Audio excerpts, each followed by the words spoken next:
My dream started in New York City. I had lived in New Delhi, India, where my husband and I had adopted 3 orphan children, one of whom was mentally disabled. We moved to the Upper West Side of Manhattan. My husband worked for a nonprofit and didn't get paid enough to pay the bills to live in New York. And it was like, okay, how can I help? Well, I was trained as a musician, and when I graduated from college, I taught school for 1 year and had a headache every single day. I said, there has to be another way to make a living. I cannot do this. Now, I first thought it was because that I was teaching something I loved, music, to people who didn't want to learn it. But I subsequently learned through my entrepreneurial journey that the real issue was that when you're teaching, you know what you are going to do every hour of the day for 9 months. Well, if you have an entrepreneurial spirit, that's like just throw you in prison. I mean, I don't know what I'm doing 3 minutes from now, let alone 9 months from now, and I love it that way. That's the way it works. So teaching obviously was not an option, so I decided, growing up on a farm in Nebraska, I watched my father invent things all the time. He could never afford what he needed, and he'd go to the junk pile and pull out wire and things and make things. He was always creating things. I remember he dug terraces by hand, and his neighbors thought he was crazy. But it turned out to be exactly the right thing to do. So I sat on the playground at Riverside Park with my children, and I heard people say, we haven't eaten off the table in a month because it's all piled full of papers. How many of you have heard something like that? Yeah. You know, I had to file an extension on my income taxes. We're getting to that time now. It's like, oh, I can't find all the receipts I need. Or, you know, I'm fighting with my husband about the clutter on the counter, or my kids about their cluttered room. And I thought, you know, this is a problem that I know how to solve. Now, I don't know how to solve it because I'm naturally organized. Those of you who've been around me a long time know that nothing could be farther from the truth. But I grew up on the second floor of a tenant farmhouse in Nebraska. My parents had 13 cents the day I was born. There were only 3 rooms. There was 4 of us. We didn't have any running water, and there wasn't a lot of space. The only space I had was a little chest of drawers, a closet, and a chest of drawers that my father built me. I can see it today so clearly. And my mother worked at a jewelry store, and she would bring home the jewelry boxes that were slightly bent, that the jewelry store couldn't use. And I spent my time putting those boxes in that little chest, trying to figure out how to get all my belongings in that small space. And my mother, our house was sometimes cluttered because there were 4 of us in space, but if the phone rang and the preacher was coming, we could get everything away really quickly. And we didn't stuff it. It had a place because there wasn't anything to have other than a place. One of the questions that some of you have heard me ask you is, what were you doing when you were 9, 10, and 11 years old? How many of you have heard me ask that question? And when I first ask it, you look at me and it's like, huh? But you know, that's a real clue. Because it's a clue about what God intended you to do it before somebody said, well, you can never make a living doing that. My husband tells the story that his mother tells the story that for his 12th birthday, he wanted the Wall Street Journal. My husband is one of the most brilliant money managers I've ever met. When everyone else is losing money, he's making it because that was what he was wired to do. So as I was sitting on the playground, I was thinking about all these issues of people having it, and I took $7 out of the grocery money, which was a big deal because I used to walk 20 blocks because I didn't have the 50 cents to get on the bus. That was part of it. I have to admit, I was thinking about it the other day, that part of it also was, and Casey will chuckle when she hears this, because the other reason I did that was because I was embarrassed to ask the bus driver whether that was the right bus. Because I hated the fact that I was a Nebraska farm girl and I was in New York and I didn't want to look like a hayseed. It took me a long time to figure that out. And when I started working with Casey, one of the first things I learned from her was I was scared to ask questions because I didn't want to look stupid. You can't be a successful entrepreneur if you don't ask questions. And if I had one thing to learn over, well, there's lots of things, but one of the first one was don't be afraid to ask questions. So that's what I want you to do while you're here. That's what those index cards are for. If there's a question you want answered, put it on that index card. And we may not answer it right now, but we'll get it answered. We take it seriously that you're here. Well, I put that ad in the paper. It said, organizing consultant can help you make better use of time and space. Well, like a lot of entrepreneurs, I got off to a rough start. 3 crank calls, guys calling me, trying to get...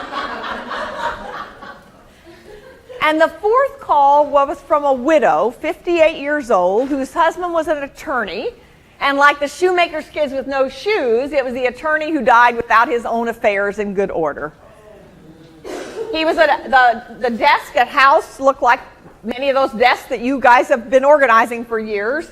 The one at the office looked the same thing, and his wife knew nothing about anything about affairs because he'd always done such a good job of taking care of her. And suddenly he was gone, and they didn't have any children. So in a way, I kind of did the role of what a daughter would have done. I charged $10 an hour and lived in horror that someone was going to say, what makes you think you're worth $10 an hour? I didn't tell her she was my first client. She didn't care. And when I first looked at it, I was like, oh my gosh, I don't know how to do this. And I thought, well, some things I know how to do. So I'm just going to start with what I know how to do. So I started going through the piles and, okay, I can talk to the insurance agent about this and the stockbroker about this and the accountant about this, and I just kept sorting. And that's the way the business started. I would go to PTAs or garden clubs or church clubs, anybody that would give me the platform, and I would give them 10 ways to organize your kids, 10 ways to get organized for Christmas, whatever it was. Well, my husband got transferred to Washington, D.C. So I was like, okay, start over again. How many of you have had to start over again? How many of you are facing starting over again? Entrepreneurship is about reinventing yourself over and over and over again. So I moved to Washington, and there was a magazine there called The Washingtonian. Those of you who are from Virginia and Washington, glossy, gorgeous magazine. And I knew that the people who read it had money. Now, at that point in time, I suffered from one of the symptoms that many of the people here have suffered from at various points. It's like I thought that having a successful business meant going to where the money was. In fact, I had a conversation last week with one of our consultants who's not here right now, and she said, we were talking about her target market. And she said, well, my target market's going to be lawyers. And I said, do you like hanging out with lawyers?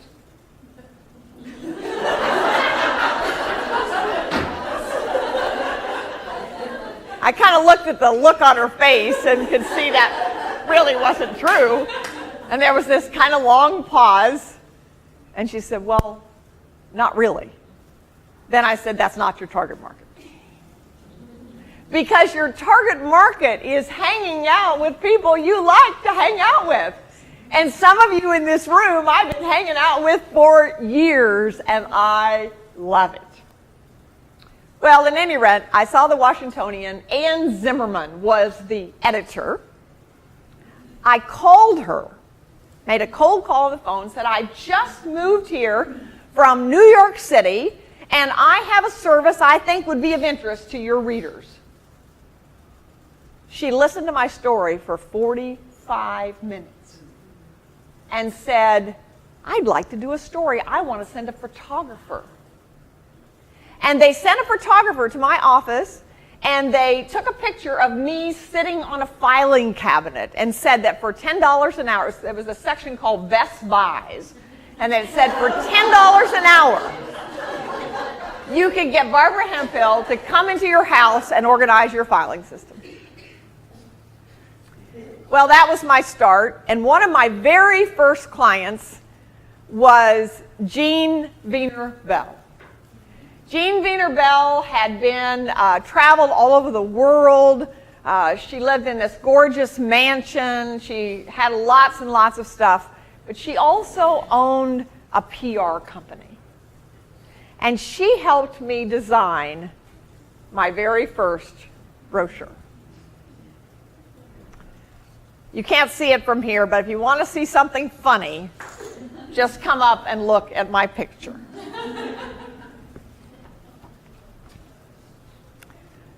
Shortly after I moved, I was thinking that my world was all together.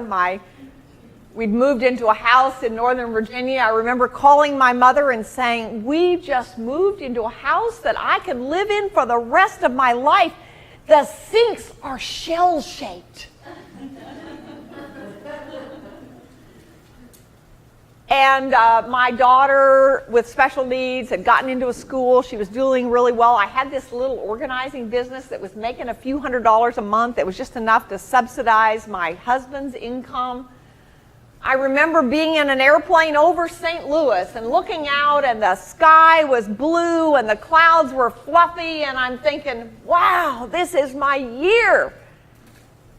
And 30 days later, my marriage crashed. No one in my family had ever been divorced. I was ashamed and embarrassed and scared. And I didn't really know what to do. I went to a counselor. And she said to me, all right, Barbara, you have a blank slate. What do you want? I said, I don't really know. I said I was Mrs. Tom, and I liked being Mrs. Tom. I thought that was my life. That was what I really intended to do. And she made a statement that was life-changing, and which is very much responsible for why you are all here in this room. And that statement was, let's start with what you don't want. So I started with, well, I don't want to have a relationship of animosity with my ex-husband. I don't want to lose my relationship with my children. I don't want to be broke. I don't want to be sad. And so we began moving forward. For 20 years, I helped people organize physical and paper clutter. That was where Taming the Paper Tiger came from. It came because as I began to work in people's houses, the question that people always asked me was, how long do you keep? And in the 80s, the question that was really a big one was bank statements. Because they were big and thick and bulky, and they had lots of numbers on them, and it's like, okay, I've got to hang on to this. So people had boxes of them that they put in the closets and under the bed and in the attics and the garage. And so clients would say to me, how long do you keep those? And I'm thinking, I really don't know. So I went to the library and borrowed a book called, I went to the library to get a book on the subject, and there wasn't one. I thought, now this is amazing. Because it doesn't make any difference if you earn $18,000 a year or $800,000 a year. You still need to know the answer to the question, how long do you keep these things? So I went back to the library and I borrowed a book by Michael Larson, whom I met many years ago, and thanked him profusely for helping me launch my career, called How to Write a Book Proposal. Here's an interesting little statistic. Research shows that 80% of the population has given thought to wanting to write a book. How many of you in this room have ever thought about writing a book? There you go. The number that do, of course, is very slim. And if writing a book is something you want to do, please put that on your card, because we'd like to help you make that happen. I'm living proof that it can. So I decided I would write a book. I read the proposal. I read the book about how to write a proposal. I wrote the proposal. One of my clients happened to be in the publishing industry. I wasn't really asking her to help me publish it because I didn't have the nerve to ask that. But I just wanted to say, what do I do with it? I've written this proposal, but I don't have any idea what to do with it. She said, tell me about it. And so I did, and she said, I think my publisher would be interested. I said, really? So I flew to New York, and I went to Madison Avenue, and I went and had a meeting, and I came out with a $10,000 advance to write a book. I was floored. That was the beginning of Taming the Paper Tiger, which was published in 1988. The good news, it was excerpted immediately in Reader's Digest all over the world. That's the good news. The bad news was, at the same time that happened, the publisher declared bankruptcy, and my book was nowhere to be found. And to this day, I will meet people that say, I saw that article and I tried to buy the book and could not find it.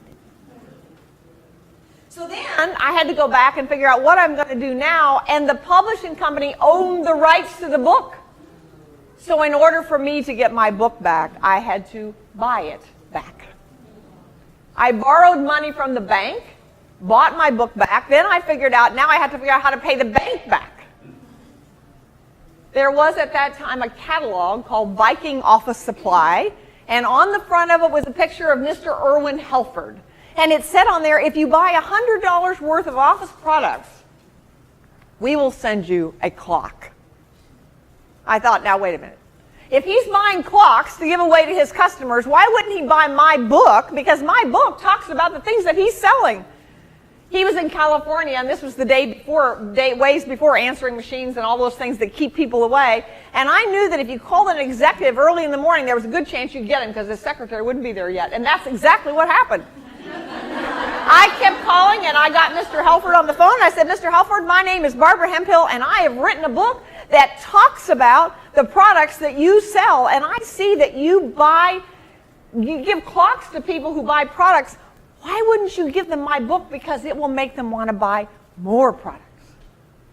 He said, well, I need for you to talk to so-and-so, and I did, and I ended up selling 37,000 copies. 27,000, that's a number, sorry.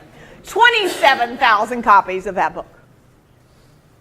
So I took the purchase order from them and went to the bank and borrowed money to print 35,000 copies of the book, so that they would have theirs and I would have some left over. That was when I became the Paper Tiger Lady. I tried to shed that title for a while, but I've learned that it's still a brand. The power of the brand is amazing. I'll go places and people will introduce me as, she's the Paper Tiger Lady. So it helps to have a brand, and that was what started that process for me. So for 20 years, I focused on paper and physical clutter, and then I moved into digital clutter. Didn't want to. Didn't really like it. But, you know, if you have an audience you want to serve, you have to provide what it is that they want. And they kept saying, okay, we've organized our paper. We can find anything we file in 5 seconds or less if it's paper. But digital, that's a whole other thing. And so I moved into digital.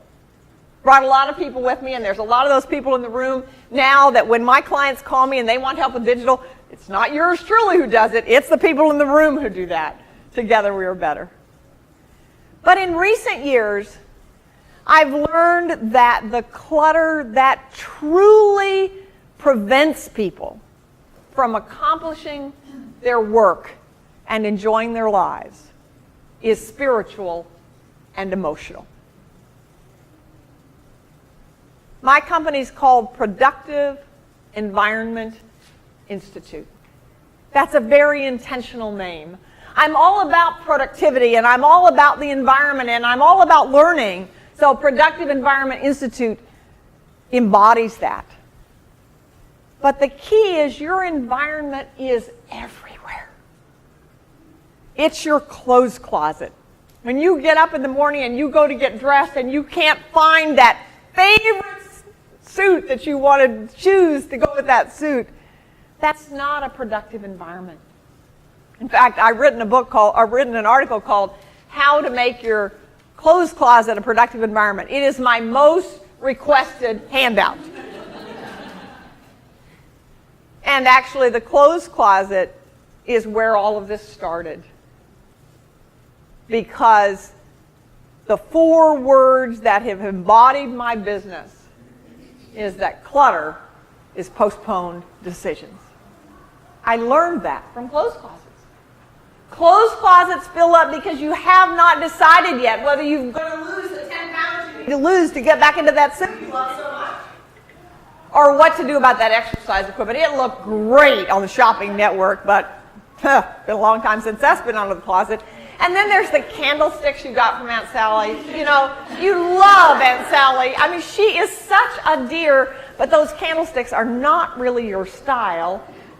But if she came for Thanksgiving dinner, she would love it if they were on the table, assuming you could find them, of course. Well, the same thing's true of paper. You look at that pile of paper on your kitchen counter, on your desk, the box that you moved from 3 moves ago that you haven't done anything with, and you say, okay, today's the day I'm going to clean up this paper, and you pick up the first piece of paper and look at it and think of any number of reasons why today is not a good day to deal with this piece of paper. And you pick up the second. Nope, don't think so. Third, fourth, before you know it, the pile that was on this side is on this side, and goodness gracious, I have something else I have to do. The same thing's true with email. Sit down in the morning, open, close, open, close, open, close, open, close, and before you know it, 45 minutes have gone by and nothing has happened except that your spirit has kind of sunk because you realize how far behind you are. Clutter is postponed decisions. Remember when that therapist said to me, start with what you don't want? Well, often when we go in to work with clients, one of the things is they feel really overwhelmed. And so we're helping them to start with what they don't want. And we have to do the same thing in the environment of our brain. If as an entrepreneur your brain is full of, that's too late, or that's too old, that's too expensive, I can't do that, I shouldn't have done that, that will never work, that is not an environment in which you will accomplish your work or enjoy your life. I believe that God created each and every one of us for a very specific role. And that when we do that role, nothing will stop us except ourselves. Often, I've found in working with many of you, it's difficult to figure out what that is. That's what target market is all about.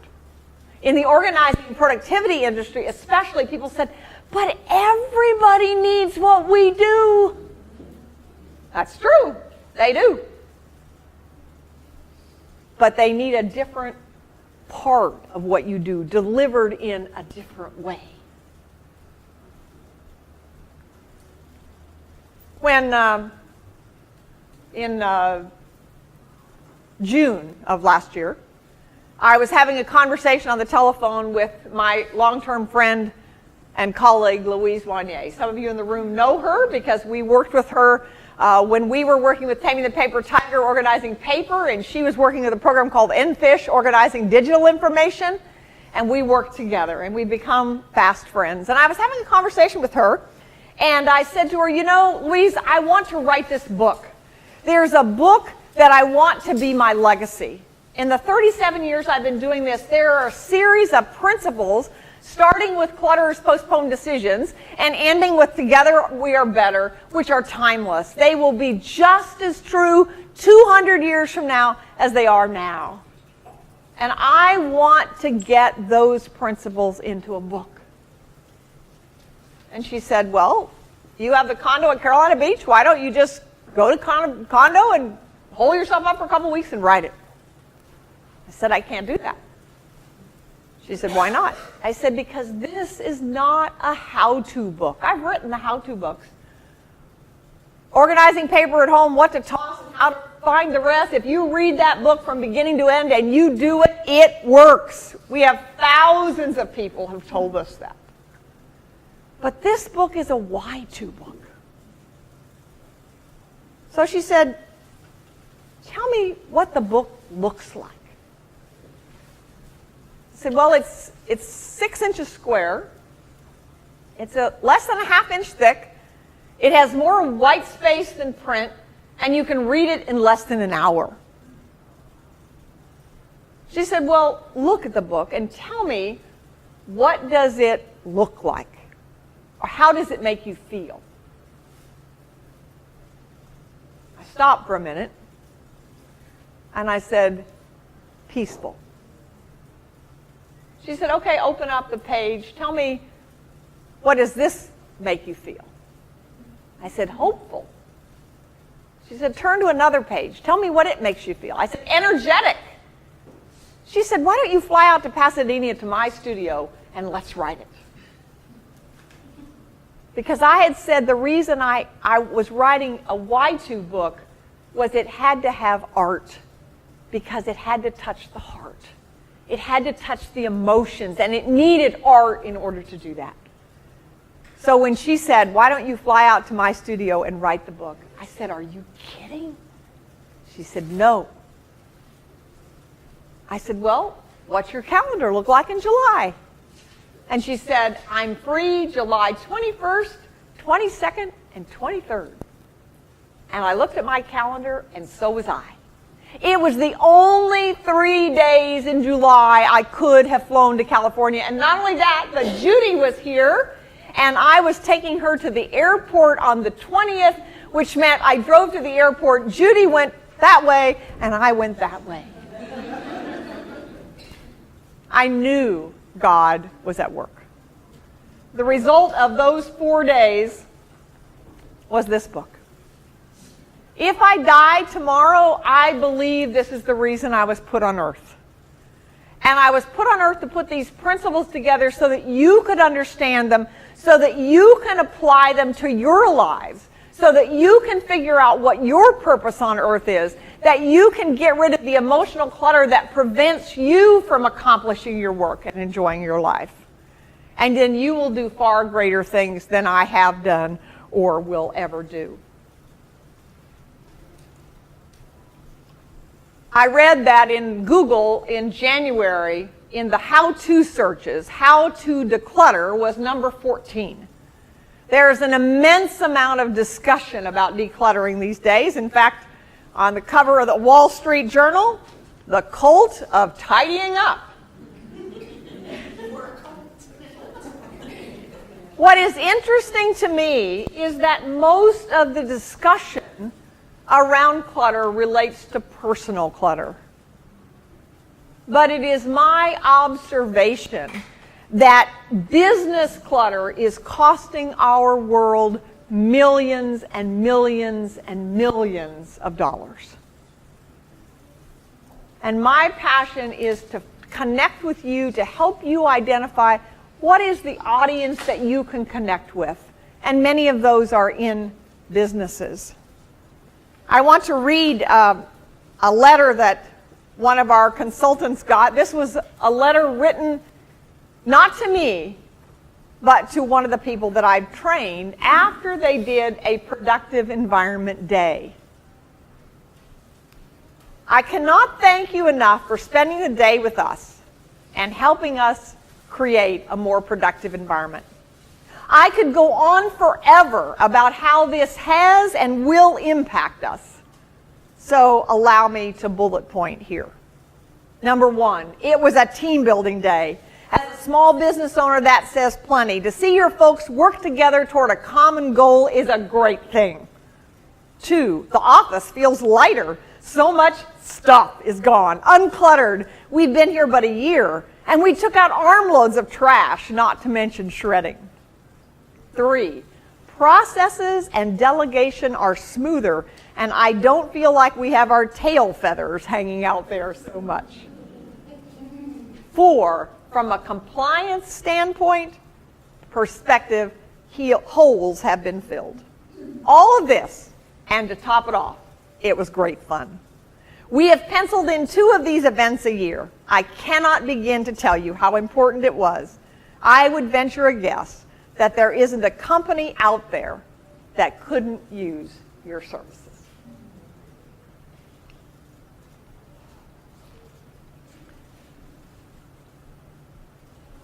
One of my favorite authors is Mark Batterson. He's written a book called The Circle Maker. And in it he says, the greatest chapters in history always begin with risk. If you're unwilling to risk your reputation, you'll never build an ark like Noah or get out of the boat like Peter.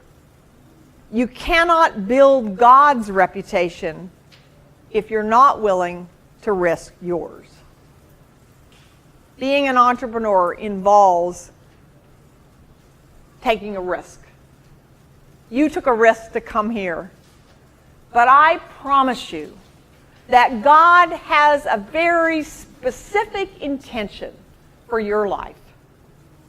As one of my friends put it, she struggled in many ways in her life, and I was talking to her on the phone the other day, and she said, I am determined. She planned to be here for this conference, and because of another commitment, she couldn't.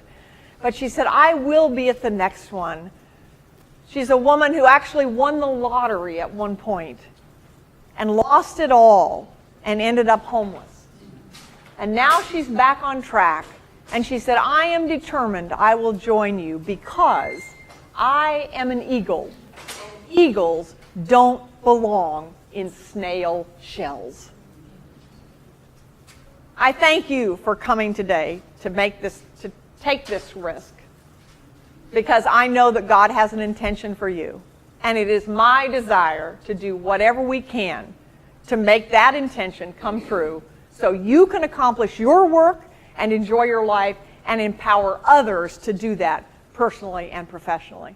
Thank you for coming.